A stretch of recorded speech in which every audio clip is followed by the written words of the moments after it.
दो इम्पॉसिबल कोई पूरी तरह काल्पनिक कहानी नहीं है। यह फिल्म साल 2004 में आई इंडियन ओशन सुनामी की वास्तविक घटना से इंस्पायर्ड है। 26 दिसंबर 2004 को समुद्र के अंदर आए एक बेहद शक्तिशाली भूकंप के बाद सुनामी ने कई देशों के तटीय इलाकों में भारी तबाही मचाई थी। थाईलैंड भी इस डिजास्टर से बुरी तरह प्रभावित हुआ था। इसी भयानक घटना के बीच एक परिवार भी ऐसा था जिसकी जिंदगी कुछ ही मिनटों में पूरी तरह बदल गई। फिल्म में उस परिवार की मां का नाम मरिया है। मरिया पेशे से डॉक्टर है। उसके पति हेनरी हैं और उनके 3 बेटे हैं। सबसे बड़ा लूकस, उसके बाद थॉमस और सबसे छोटा सिमन।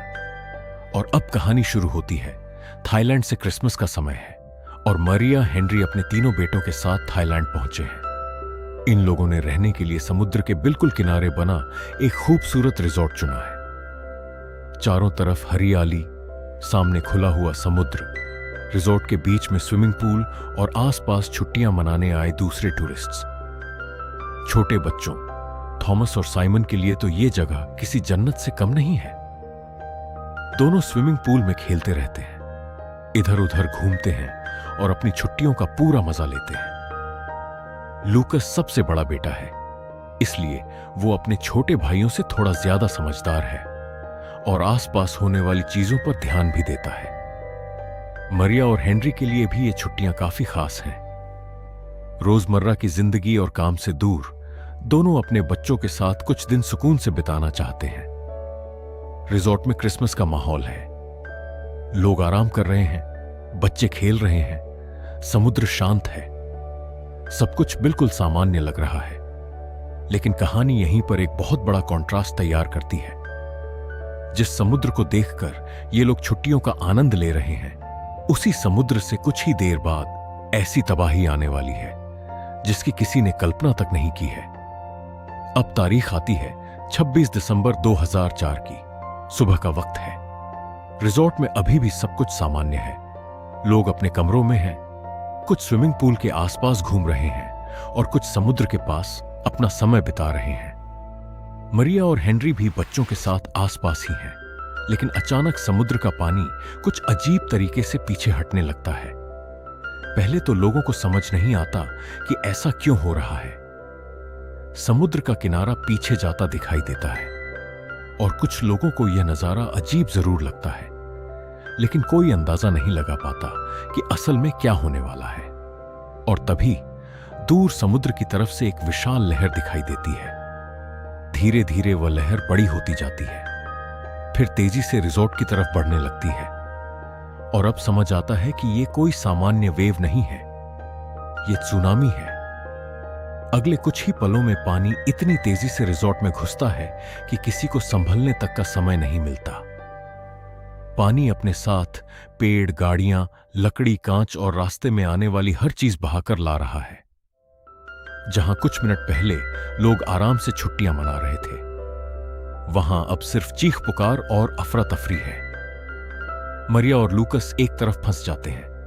हेनरी अपने दोनों छोटे बेटों थॉमस और साइमन को संभालने की कोशिश करता है, लेकिन सुनामी की ताकत इतनी ज्यादा है कि कोई भी ज्यादा देर तक एक दूसरे को पकड़कर नहीं रख पाता। और देखते ही देखते पूरा परिवार एक दूसरे से बिछड़ जाता है। मरिया और लूकस तेज पानी के साथ बह रहे हैं। पानी इतना गंदा और तेज है कि किसी को यह तक समझ नहीं आ रहा कि ऊपर कौन सी दिशा है और नीचे कौन सी।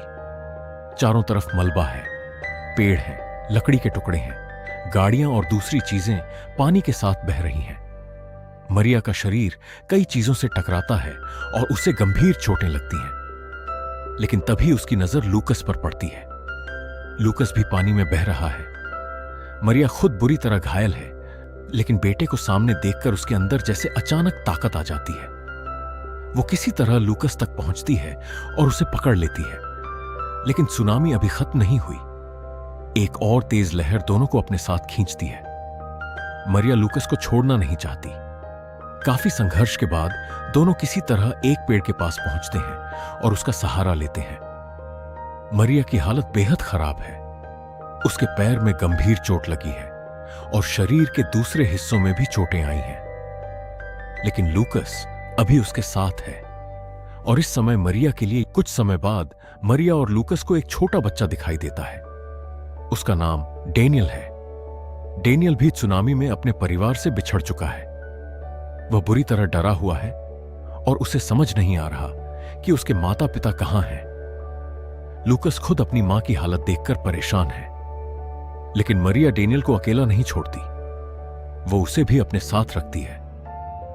अब मरिया, लूकस और डेनियल किसी सुरक्षित जगह की तलाश करने लगते हैं। पानी का लेवल कुछ कम हुआ है, लेकिन जमीन पर उतरना अभी भी खतरनाक है। आखिरकार उन्हें एक पेड़ पर सहारा मिलता है।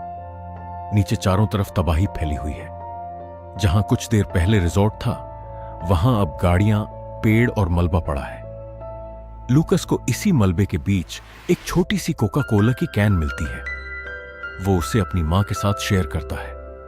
इतनी बड़ी तबाही के बीच ये छोटी सी चीज भी दोनों के लिए बहुत बड़ी राहत बन जाती है। लेकिन मैरिया की हालत लगातार बिगड़ रही है। अब सबसे जरूरी है कि उसे जल्दी से जल्दी मेडिकल हेल्प मिले। अब कहानी हेनरी की तरफ आती है। सुनामी के दौरान हेनरी अपने छोटे बेटों थॉमस और साइमन को बचाने की कोशिश करता है।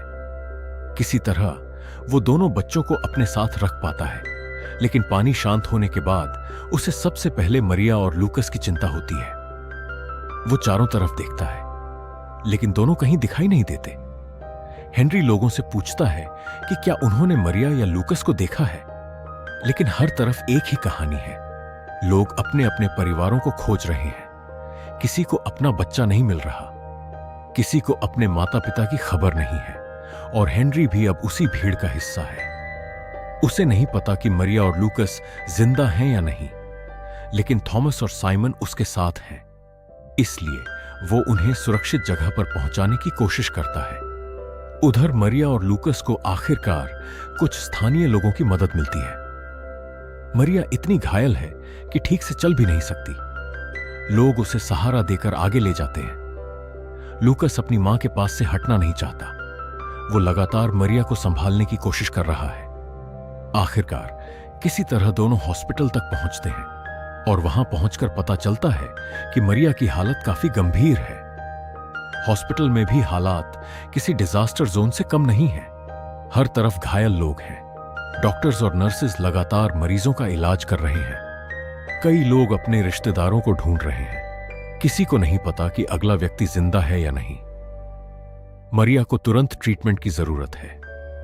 डॉक्टर्स उसे इलाज के लिए अंदर ले जाते हैं। लूकस बाहर रह जाता है, और पहली बार उसे ऐसा महसूस होता है कि वो पूरी तरह अकेला है। उसकी मां अंदर है। पिता का कोई पता नहीं। दोनों छोटे भाई भी गायब हैं।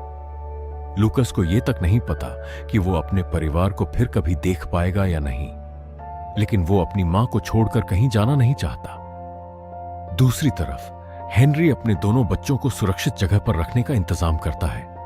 अब वो मारिया और लुकास को खोजने के लिए निकलता है। वो हॉस्पिटल्स में जाता है, लोगों से पूछता है, लिस्ट्स देखता है, हर जगह मरिया और लूकस के नाम खोजता है, लेकिन कोई पक्की जानकारी नहीं मिलती। इसी दौरान उसकी मुलाकात कार्ल नाम के एक व्यक्ति से होती है। कार्ल भी अपने परिवार से अलग हो चुका है। दोनों की सिचुएशन एक जैसी है। दोनों अपने परिवार को ढूंढ रहे हैं। कार्ल हेनरी की मदद करने लगता है। अब दोनों मिलकर लोगों से पूछते हुए आगे बढ़ते हैं।